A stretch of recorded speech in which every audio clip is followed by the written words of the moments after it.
Good evening, everyone. We are Group 7. Today, we're going to share some information about the environmental impact and the potential of the sharing economy in China. Before we start, let me introduce our group member. My name is Deng Nan. They are my group member, Qin Ziqian and Zhu Zhengwei. So let's have a brief introduce about our table of content. First, we will do some basic introduction about the sharing economy, and we will move to literature review, and then we'll be the methodologists, and we also will discuss our result, and finally we will providing a conclusions and the recommendation about the sharing economy.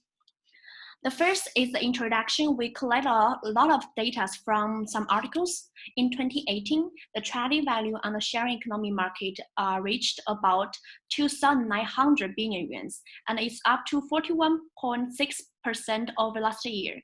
And the number of employees on the platform was 5.98 millions, and increasing of 7.5% over last years.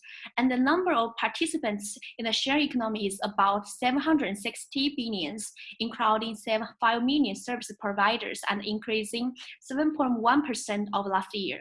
We also found some data showing that from 2015 to 2018, the proportion of online taxi passengers in total taxis industry is increasing from 9.5% to 36.3%, and the share of accommodation revenue was increasing from 2.3% to 6.15%. Another data of sharing online takeout services in restaurants is increasing 1.4% to 10.6%. This is the figures of the sharing economy market size in China. We can find from the figures during 2015 to 2019, the market size are keeping increasing year by year, but the increasing of the growth rates is declined during these years. We also find some articles say that the sharing economy have been classified to a social economic model that is able to reduce environmental burdens and to increasing the social body and the collaboration. We also find the sharing economy have the economic, environmental, and social impact on the sustainability, which means the sharing economy are very friendly to the environment. So now I will introduce some basic activities in this sharing economy. The first will be the sharing bike, which produced by OFO companies, and this kind of products are very popular and common in this market. The second will be the sharing umbrellas. So it is in order for this consumer, they can reduce the raining time. Another one is about the massage chairs, and this kind of products can be easily found in Malaysia too. This picture is showing the sharing cars, which is using the clean energies. The last one will be the sharing banks, which can help the consumer to charge their phones in any place. Next will be the problem statement. We finding some data to showing the problem that happened in China of the sharing economy. In 2016, the Shanghai bike sharing system reduced emission of 25,000 tons of the carbon dioxide and 64 tons of nitrous oxide. And replacing 75% of car miles with 75% of bicycle miles will reduce the energy consumption near about 20.5 million tons and compare with last year's. We also found some data that reporting the Beijing's road traffic emissions, and it's showing that the sharing activity have a significant impact on the carbon emissions. However, some researchers argue that bike sharing can add extra costs due to the poor inventory management or consider the impact of bike allocations and the maintenance. So whether the sharing economy will contribute to the economic development still need to be consideration. So according to the problem statement, we finding the research questions and the research objectives. Because the research objective and research question is almost the same, so I would like to say about the research objective. The main research objective for our research is to find the impact of the amount of sharing economic transactions on the GDP in China. We also want to find the impact of the number of employers on sharing economies in the sharing economy and GDP in China. We also trying to find the impact of amount of sharing economy financing and the impact of number of share cars and the impact of numbers of sharing accommodation users that on the GDP of China. So next, my friends will give some ideas and information about the past articles that describing the sharing economy. Okay, thank you, Denlan. Now I am going to present the literature review. Studies have proven that each household emits between 90 and 840 kilograms of carbon dioxide per year. And according to the International Institute, one family becoming car share can replace between 4 and 13 private cars. Then each member of household can reduce CO2 emissions by about 40 to 140 kilograms. Policymakers need to address these negative externalities. So in 2015, bicycle sharing was introduced in China, and it aims to increase the use of low carbon transportation like bicycles and travel options. So for the environment, it effectively reduces traffic jams and energy consumptions and improve public health. The rapid development of sharing economy in China, by the end of 2017, there were nearly 221 million bike sharing users in China. And it is estimated that bike sharing has reduced more than 6.99 million tons of carbon emissions. In research conducted by Yi Qiu and Lin Yun in 2018, through analysis in the supplement effect, substitution effect, and the health effect of sharing bike program. According to the US model, Beijing's per capita GDP will increase by 55.72 yuan, and Beijing total GDP will increase by about 1.2 billion yuan. This estimate suggests that a bike sharing program could have a significant positive impact on the city's economy development. And next, for the category of shared accommodation, Airbnb is a typical representative C2C sharing accommodation platform. According to a study done by Airbnb, their customers consume at least 88% less energy compared to hotel guests.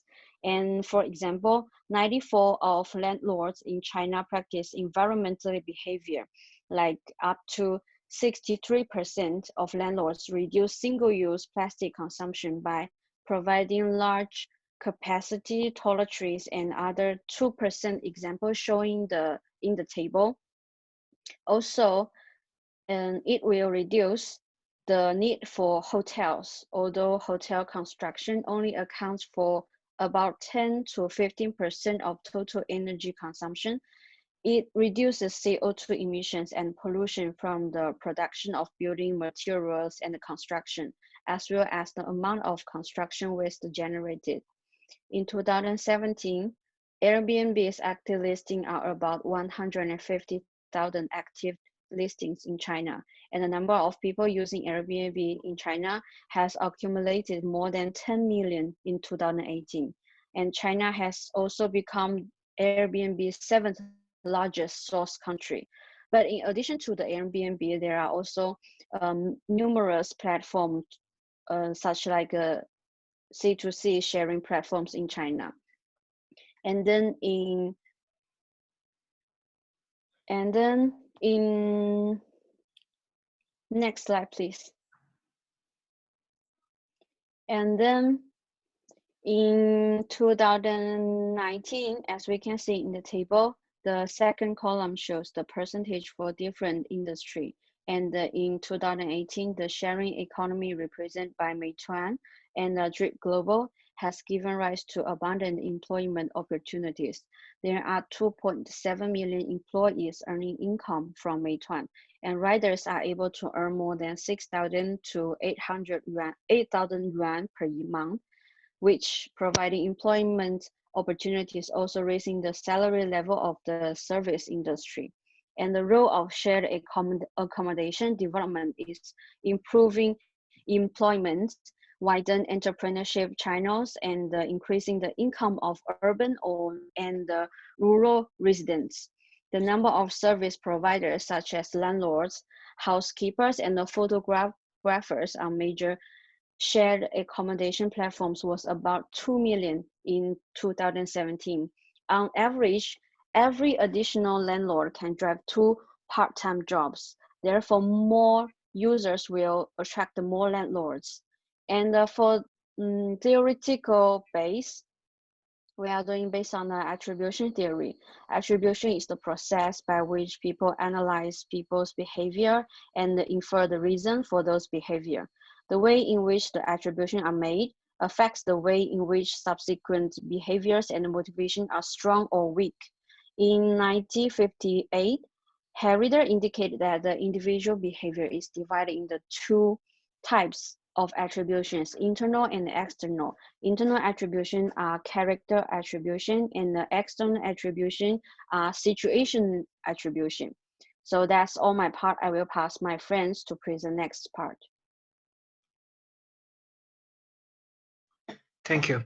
In this part, I'm going to propose some hypotheses.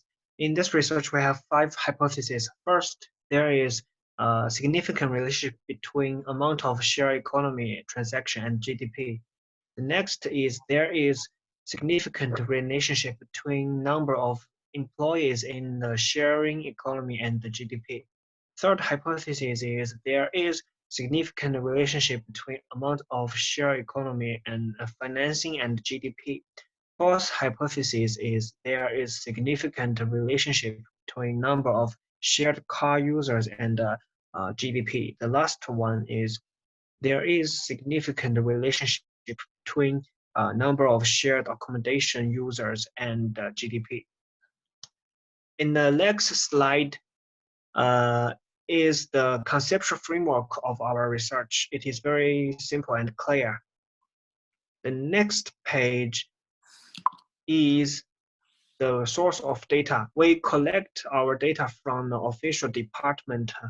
For GDP data, we collected it from the National Bureau of Statistics, and the share economy data, we collect them from Chinese National Information Center.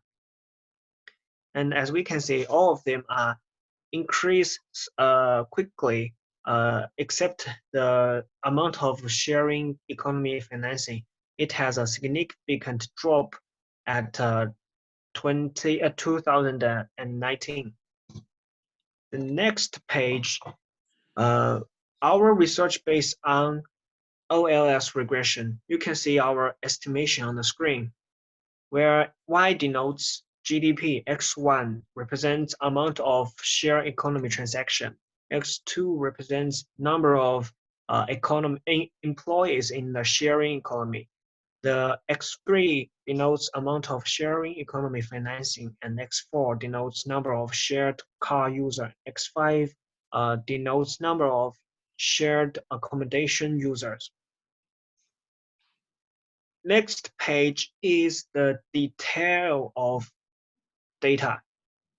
As the table shows, we have 6 variables, include independent variables and the dependent variable. All of them have 48 observations, and by looking at minimum value and maximum value, we can see that there is a very big gaps. So we can see that share economy has increased quickly in recent years. The next page is the result of our OLS regression. From the table, except X5, all variables have a p-value less than 0.05, which means their test result is significant. So we conclude estimation as below. This estimation means that every 1 billion amount of shared economy transaction increase will make GDP decrease by 0.26%. And 1 million number of share economy employees increase will make GDP increase by 7%.